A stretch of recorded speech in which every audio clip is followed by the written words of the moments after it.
This is the other book that was released on April 1st. Down to the Dirt's a publisher called Waterlogged. This is over New Orleans, I believe. So it just seemed like perfect. Waterlogged. This piece is called Queen Isis. Try to remember your breathing exercises. Inhale, exhale. The drive-by media, talking heads, hurl insults, hatred for either contender for the next president of the United States. See the screen sticker of the number of dead from the last mass shooting. Fort Myers, Dallas, Nice, Orlando, San Bernardino, Sandy Hook. Try to remember to focus on your breathing. Inhale, exhale. The past floods you. Boston, Columbine, Waco, Wisconsin, Sikh Temple. This breathing alone doesn't take on terror. When strikes hit Egypt, remember the Egyptian goddess Isis, patroness of nature and wisdom. Her crown was actually a throne, the seat for her child, the pharaoh. She listened to the prayers of the aristocrats, the wealthy, the rulers, but she was also friends with the downtrodden, the sinners, and the slaves. Goddess of rebirth, Isis was the first child to the gods of earth and sky. Isis was also goddess of reincarnation and the protector of the dead. Isis's magic spells and rituals were revered for protection and healing. You know? This breathing is getting easier now. Inhale, exhale. But it angers me how her name's been usurped by terrorists who kill. And sure, Isis was worshipped in pagan religions, but Iraq and Syria took her name and changed the meaning from another god to cause chaos, spread hatred, and slaughter the masses with impunity. Wait a minute. Get back to breathing. Inhale. Exhale. Because the Islamic State of Iraq and Syria may mean evil, but those terrorists will never win when you have earth and sky on your side. Because peace isn't magic when health and protection are on your side, thanks to the better Isis ruling nature and wisdom. I tell you, remember to keep your breathing. Inhale, exhale. Because of history battles for the Isis name, remember the legacy of true peace and love with the goddess Isis. That will always win.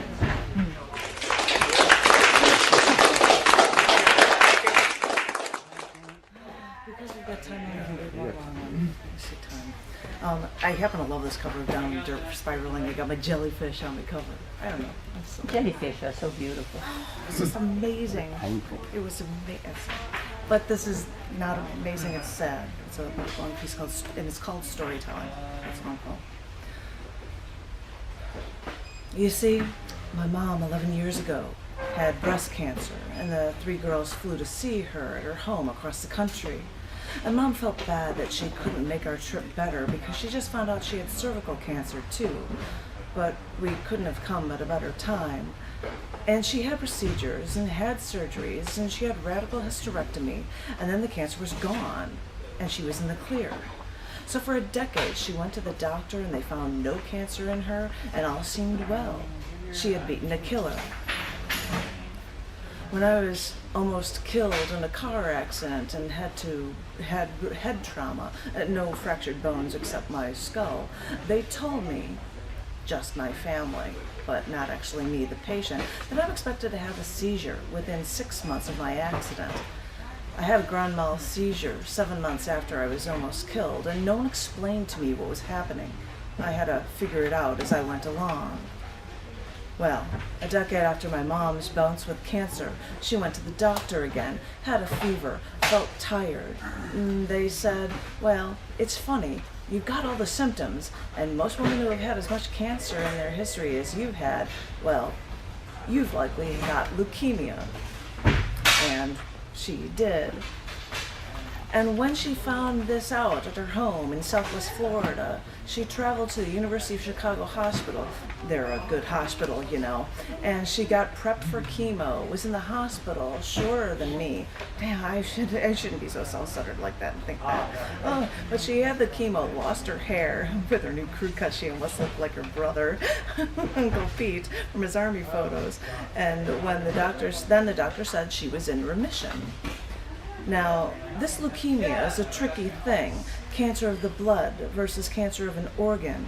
It was easier when you could just remove an organ and leave it at that, but this was cancer in her blood, and the cancer crept into her bone marrow. And they had to periodically drill into her hip bone for a bone marrow biopsy just to see if there was any cancer in her bone marrow. Fun job, drilling into her hip bone. You wonder why there are so many hip replacement surgeries now? Well, look at how doctors test now. A little bone pulled here, a little bone pulled there. Well, anyway, the doctor said that she was in remission. Happy, happy, joy, joy. Because this cancer of the blood thing was tricky, they're going to give her another round of chemo just to be safe. Just to be on that safe side, you know, because if people don't go through this extra round of chemo, the leukemia is more likely to come back. So Mom took the chemo and she was recovered, and she recovered at my sister's house. But then once she was well enough to go back home to recoup on her own, I visited her when I could over there. And she was hoped that when her hair would grow back, it would be, after the chemo, it would get curly again. And it was. She was so used to having to go to hairdressers to style her hair, but now she has actual curly hair again, and she's so thrilled. And she looked so cute. Mom would work in the mornings, run errands, get groceries, and at lunchtime she would be tired, so she just watched the soap operas. But who can blame her? She had a recovery from all of that chemo that she'd been gone through, and all the neighbors said it's amazing how she's doing so well after she's gone through so much. And they were right. A month after I left from visiting, Mom started feeling tired and feverish. So Dad took her to the hospital, and they said, silly, she wasn't in remission after all. So they wanted to put her in hospice care immediately, and Mom looked at Dad and they said, well, they're not going to give up that easily. So back to the University of Chicago Hospital for more chemo for Mom, although it's a different chemo this time and she won't actually lose her hair. But after the second round of chemo, they realized that they'd found no change in her condition. And then they said, you've got two choices. Because you're immune to chemo now, you can go for experimental treatments, or you can just decide to stop treatment. And she said, I don't want hospitals anymore. So she made her choice. And the doctor, said she had 2 to 6 months to live, maybe as long as a year. And I said to her that as she was getting platelets at the hospital, when your father had cancer, doctors gave him 6 months. How long did he live? And she said, 6 years. So this is something that she could fight. These Bakutas come from a strong stock. We can do something about this. We know we can. Well, I don't think she wanted to fight. I think the pain in her bones was too strong, and I think she was tired of fighting a battle she couldn't win. So she let it take over. They said 2 to 6 months, and she lived just shy of 3. She struggled through it all, not telling us about her pain, just taking her medicine, so to speak, and hoping everything would just kill her and get it over with. And I think emotionally, she made the choice despite us. And now I sit here and I write this story, and my father is sleeping in front of the TV in the lounge chair next to me. He says it's more comfortable to fall asleep, and I'm listening to his breathing while he sleeps, and I hear him panting every 30 seconds while he sleeps, like he's having nightmares about it all still. And as I tell the story, there's still a panic in the air, even while we sleep.